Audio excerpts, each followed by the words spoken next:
Hello everyone, this video is the continuation of the previous video, and in that video we have discussed some I think 13-14 questions. So it is a continuation of that video.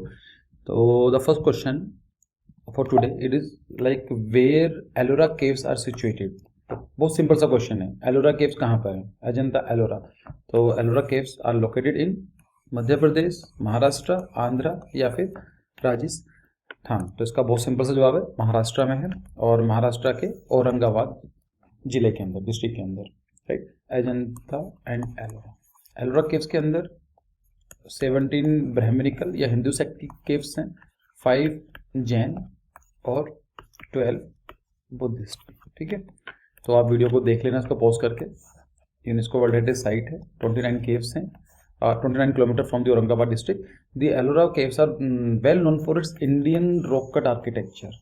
ठीक है, there are 34 caves. इनको आप देखेंगे 17 + 5 + 12 तो आपको ही निकल का आएगा. तो ये 6200 AD में बनाई गई थी, और बस इतना काफ़ी है फिलहाल के लिए. सेकंड क्वेश्चन है, where are the Elephanta cave situated in India. जो एलिफेंटा केव्स हैं इंडिया में कहाँ पर सिचुएटेड है? Kerala, Tamil Nadu, Maharashtra, Madhya Pradesh. So it is in Maharashtra.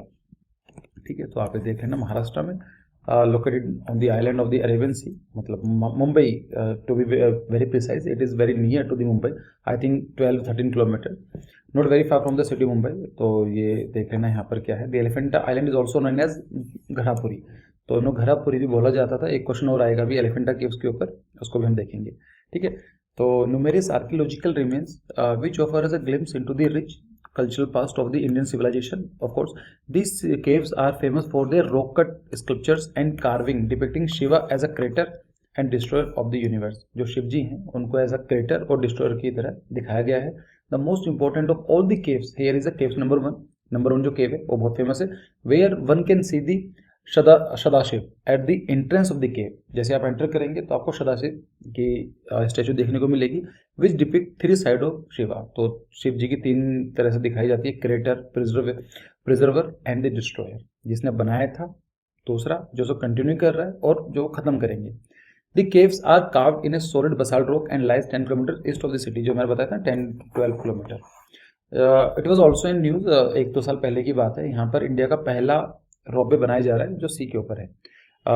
अगर आप जाएंगे तो it will take around 1 hour to 1.5 hours just to go there. मैं जा चुका हूँ इसलिए मुझे पता है, लेकिन अभी आप जाएंगे तो 12-15 मिनट के अंदर यू कैन रीच देयर. ठीक है, तो नेक्स्ट क्वेश्चन है. हाँ, ये क्वेश्चन आ गया है. अब आपको which of the following is not true about Elephanta caves. तो यहाँ पर एक मिस हो गया. तो आपको यहाँ पर एक चीज़ नोटिस करनी है. जहाँ पर मैंने एक चीज़ देखी है, actually the student they did not give focus on this topic. Like it is they are asking about the not true. Like कभी पूछा होता है, आपको पता तो होता है सही जवाब ये है, लेकिन पूछा क्या है क्वेश्चन के अंदर? गलत जवाब पूछा गया है कि सही तो पता है, नहीं बताओ. सो प्लीज मेक श्योर जब भी ऐसे क्वेश्चन आते हैं तो give more attention to this thing कि गलत क्वेश्चन पूछा है, गलत स्टेटमेंट पूछा गया है. पहला स्टेटमेंट है, in 1987 Elephanta caves were designated as a UNESCO world heritage site. तो ये बताना सही है गलत है. Caves are made from the solid rock, ये भी बताना है आपको. Portuguese rename this caves as Elephanta, या this caves are excavated during the 11th century. तो आपको बताना है कि इसका सही जवाब क्या है, मतलब कौन सा स्टेटमेंट गलत है. Which statement is wrong, you have to click on that particular option. तो सही ऑप्शन क्या है इसका? देखो ये तो क्लियर है, वर्ल्ड हेरिटेज साइट है, ये हमने पढ़ा हुआ है. ये भी सॉलिड रॉक्स में बनाई गई है, ये भी हम जानते हैं ना, सदाशिव जी की. तो क्लियर है, देख के. पोर्तुगीज जो आए थे उन्होंने एलिफेंटा का नाम इसको दिया था. देखो पोर्तुगीज जो हमारे इंडिया में जो ईस्टर्न है ना, जो यूरोप का आगमन हुआ था, ये हुआ था अराउंड 17th सेंचुरी के आसपास. सबसे पहले क्या है, पोर्तुगीज ही आए थे, फिर डच आए, फिर इंग्लिश लोग, फिर फ्रेंच. इस तरह से आपका क्रोनोलॉजिकल ऑर्डर बनता है. मतलब सबसे पहले पोर्तुगीज आए थे, जैसे वास्को डी गामा आए थे. कब आए थे? 1498 के अंदर, और एक रास्ते की खोज करी थी. और it was the first time कि they got the direct sea route from the Europe to the India. और जो पोर्तुगीज आए थे, जो वास्को डी गामा जो सामान लेके इंडिया से वापस लेके गए, इसकी हिस्ट्री को डिस्कस करेंगे. It is very interesting actually, कि गोल्डन स्पैरो ऑफ वर्ल्ड क्यों बोला जाता था इंडिया को. आप हल्का सा ऐसा समझो कि जब एक मर्चेंट इंडिया से सामान लेके यूरोप जाता था, तो उसको अराउंड 30 to 60 टाइम्स ज़्यादा प्रॉफिट होता था। फॉर एग्जाम्पल, अगर उसने एक पेन लिया है और पेन ही 100 रुपीज़ का है इंडिया से, तो जो वो पेन यूरो में बेचेगा तो उसका अराउंड 6000 के आसपास रेट होगा। It was the true fact. और ये सब चीज़ें तभी golden spare of the world बोला जाता था। उसके बारे में कभी सुनेंगे, समझेंगे, इसको भी बहुत अच्छी हिस्ट्री है कि ऐसा क्यों हुआ था, कि अमेरिका की खोज कैसे हुई। लाइक 15th सेंचुरी BC से पहले आप देखेंगे तो नॉर्थ अमेरिका, साउथ अमेरिका पता भी नहीं था किसी को। Before 1492 there is no concept of America, पता ही नहीं था। लोगों को ये लगता था कि सिर्फ 3 ही कॉन्टिनेंट्स हैं। ऑस्ट्रेलिया का भी बाद में पता चला। ठीक है, तो ये भी सही है। एलिफेंटा जो केव है ये पोर्तुगीज ने नाम दिया था, और एलिफेंट पोर्तुगीज बहुत पहले आए थे लेकिन वो ज़्यादा काम नहीं कर पाए इंडिया में। लाइक वो सिर्फ गोवा तक सीमित रह गए। Even they give Bombay, that time it was Bombay as a dowry to Britishers. मतलब ब्रिटिशर्स जो पोर्तुगीज ने अंग्रेजों को मुंबई सिटी उसको दहेज में दे दिया था। आप समझ सकते हैं। ठीक है, सो ये भी स्टेटमेंट सही है। जो गलत स्टेटमेंट है वो ये है, the caves are excavated during the 11th century.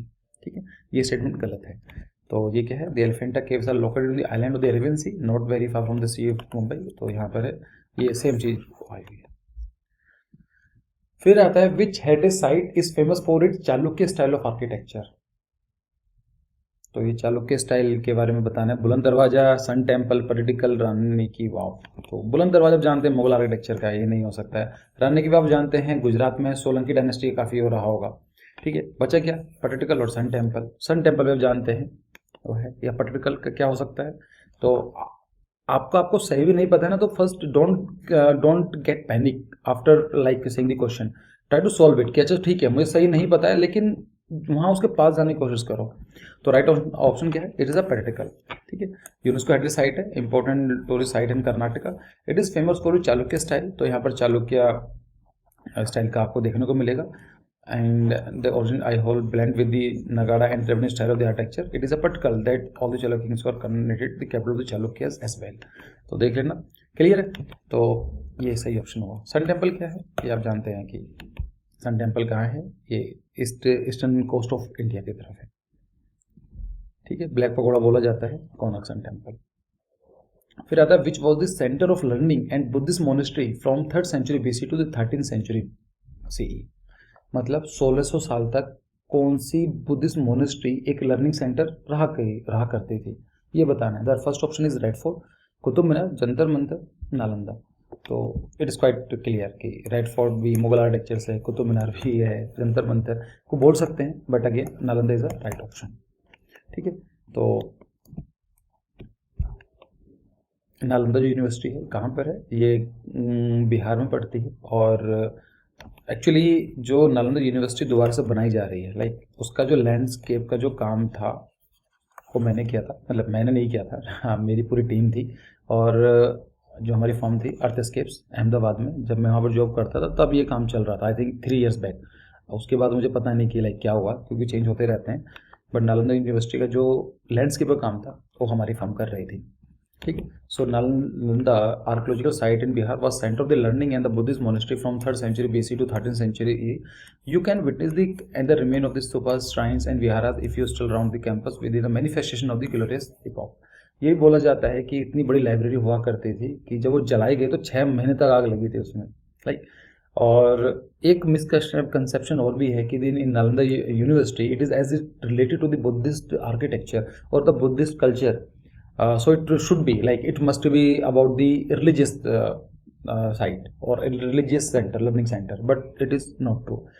According to one fact, 96% of the courses offered by the Nalanda University, they are secular in nature, like Charak Samhita, plastic surgery, astronomy, plastic surgery, medicines, ये सब चीज़ें किसी religion से related नहीं होती है ना। तो 4% ही ऐसे कोर्सेज थे या बुक्स थी जो रिलीजियस हुआ करती थी, 96% जो थी वो सेक्युलर हुआ करती थी। ठीक है, तो आप जैसे यहाँ पर आते हैं, Nalanda watches to the evolution of the Buddhist as a religion and remain an abode of the knowledge to for 800 years, known for its formalised Vedic learning. Scholar from the as far as like Tibet, China, Korea, central Asia से लोग आते थे, पढ़ते थे वहाँ पर। और ये बोला जाता है कि दुनिया की सबसे पुरानी और सबसे बड़ी रेजिडेंशियल यूनिवर्सिटी टाइप की चीज़ थी। ठीक है, तो नेक्स्ट क्वेश्चन देखते हैं। Which railway station was build by Frederick William Steven with the inspiration from Victorian Italianate Gothic revival architecture and traditional Mughal building. तो कौन सी रेलवे स्टेशन फ्रेडरिक विलियम ने बनाया था जिन्होंने विक्टोरियन गोथिक आर्किटेक्चर और मुगल आर्किटेक्चर का ब्लेंड करके ऐसी बिल्डिंग बनाई थी? First option is mountain railways of India, Chhatrapati Shivaji terminus, third is Delhi railway station and the fourth is none. देखो मैं आपको एक चीज़ बताता हूँ, ये भी एक गैस वर्क की तरह काम करता है। जो नन ऑप्शन होते हैं वो हार्डली ही कभी सही होते हैं। मतलब आपको भी नोटिस करना, मैं आपको ये नहीं बोल रहा हूँ कि you should try to attempt in exam, ये सब कुछ नहीं होते हैं कि जैसे लगाते हैं ना ABCD चलता हुआ आया तो इस बार B नहीं होगा C नहीं होगा, इट्स इलॉजिकल, ये कुछ नहीं होते हैं। आपको जो गैस वर्क होता है, गैस वर्क कभी काम नहीं करता है। आपको बोला जाता है कि जैसे आपने सोचा कि इसका A है, दूसरे का B है, फिर B आ गया तो तीसरे का C नहीं आ सकता है या B नहीं आ सकता है या फोर्थ का B भी नहीं आ सकता है, ऐसा कुछ नहीं होता, रैंडमली सेलेक्ट किए जाते हैं। ठीक है, लेकिन जो नन ऑफ द अबव होता है वो मोस्टली नहीं होता है।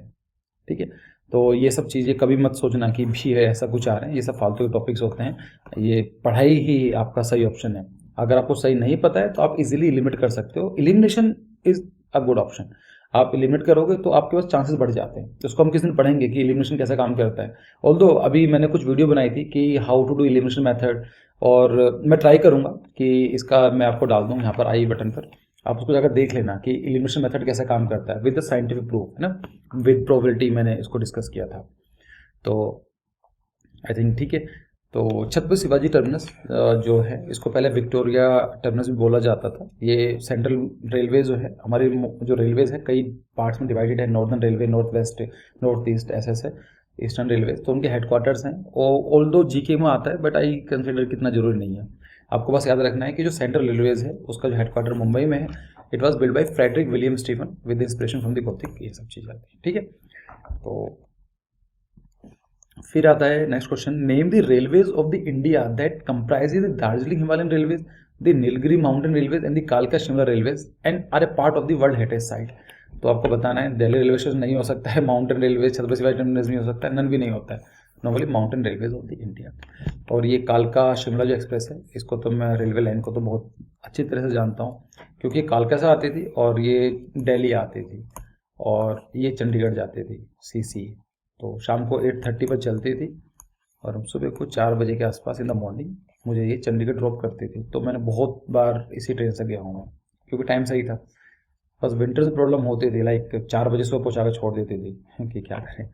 ठीक है, तो इट इज़ लाइक ये थी कालका शिमला।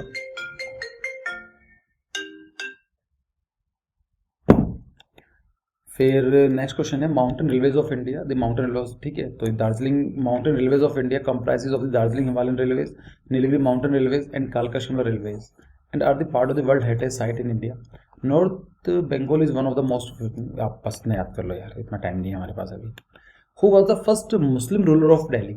इंडिया में या दिल्ली की बात करें, पहला मुस्लिम रूलर कौन थे? अकबर थे या हुमायूं था, कुतुबुद्दीन ऐबक, क्या था?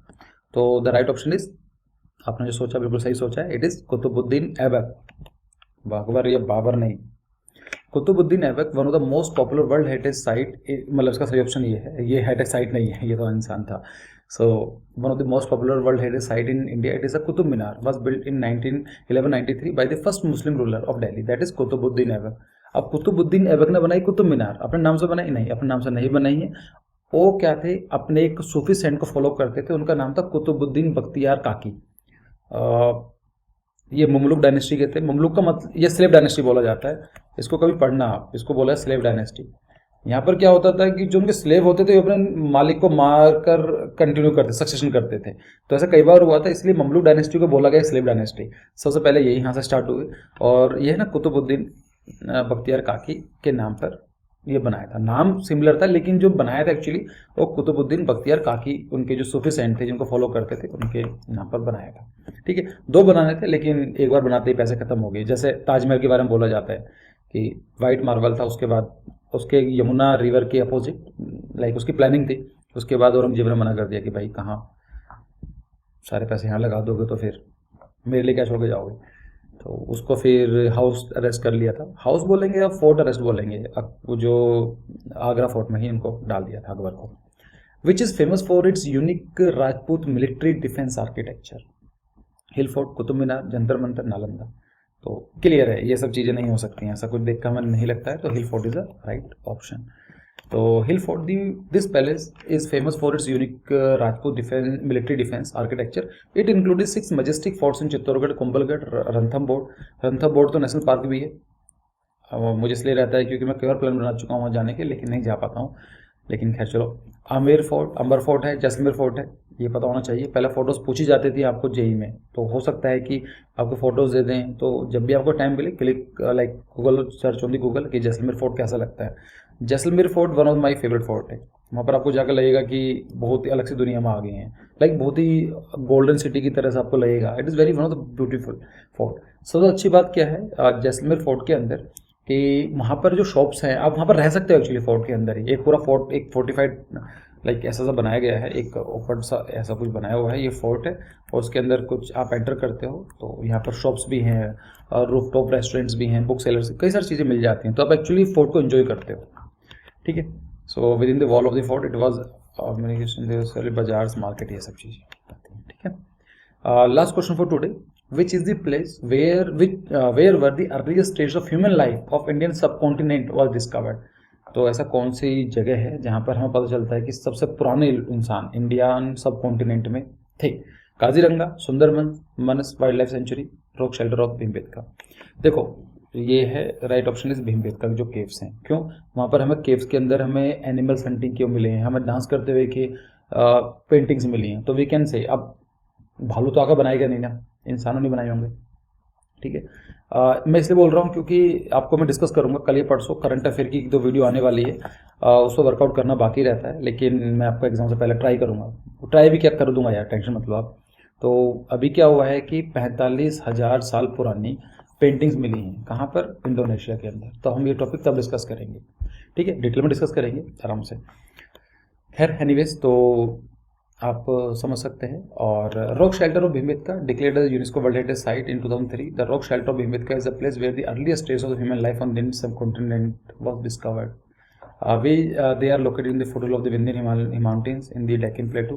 तो विंध्यन रेंज है, कहाँ पड़ती है विंध्यन रेंज? ये अपना इंडिया है, तो यहाँ पर जो रेंज है इसको बोला जाता है विंध्यन रेंज, विंध्यन रेंज। और जो रिवर जाती है ये जाती है नर्मदा। फिर आपको दिखाई देगी सतपुरा रेंज दिखाई देंगी आपको, इनको बोला जाता है सतपुरा, महादेव, मैकाल रेंज। उसके बाद जाती है तापी।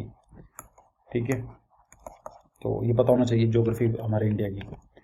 तो ये आता है Vindhyan mountain, the Deccan plateau and archaeological site in mesolithic period. बस इतना काफ़ी है। ठीक है, तो बाकी अगर आप हमारे फाउंडेशन बैच या फिर एडवांस बैच ज्वाइन करना चाहते हैं तो आप ज्वाइन कर सकते हैं। काफ़ी सारे बच्चों ने ज्वाइन कर लिया है और 31 अगस्त के बाद इसके जो रेट है वो आपके जो डिस्काउंट है ख़त्म हो जाएगा। तो do as early as possible, app पे जाके आपको सारा का सारा जो डिटेल आपको नीचे मिल जाएगी।